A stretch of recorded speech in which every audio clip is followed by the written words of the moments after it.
Но смотрите, сегодня уже 25 число, ну, никаких выплат нет. Алиня Лазареваның ире өлешчә мобилизация буенча сентябрьнең 26-сында китә. Бер ай Казан экспода булганнан соң аларны алып киткәннәр. Әмма ай узса да акча килмәде ди хатыны.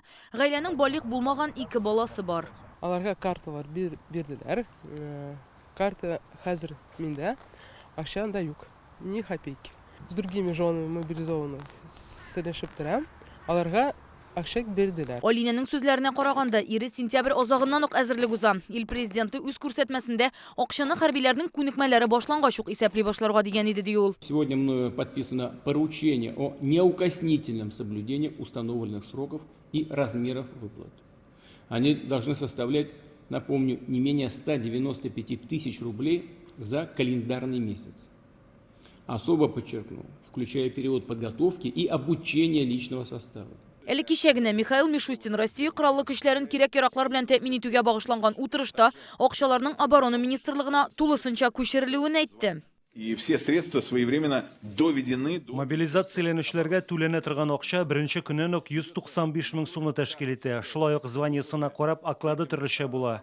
Bütün сумма оборона министрлыгына вакытында җибәрелде. Акчаның ничек түләнүен без күзәтеп торачакбыз. Алина Лазарева повестка килүгә иремә 50 мең сумлык кием салым кирәк-ярак сатып алдык ди. Даруларга гына 10 мең сум сарыф иткәннәр.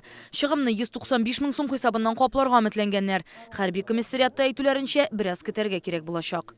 Гражданинны эшләгән ае өчен часть исемлегенә кертүгә аңа хезмәт хакы түләнә башлый. Тактик әзерлек вакытында һәм аннан соң акча һәр айның 10-сыннан 20-сенә кадәр киләчәк.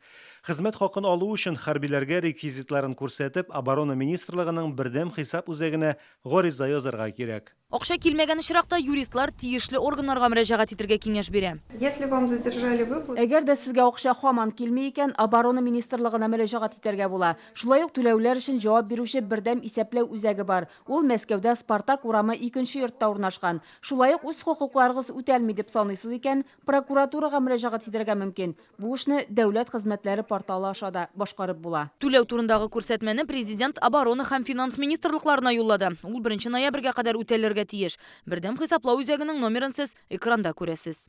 Рания Абдрахманова, Олег Мыльников, Яңа Гасыр каналы.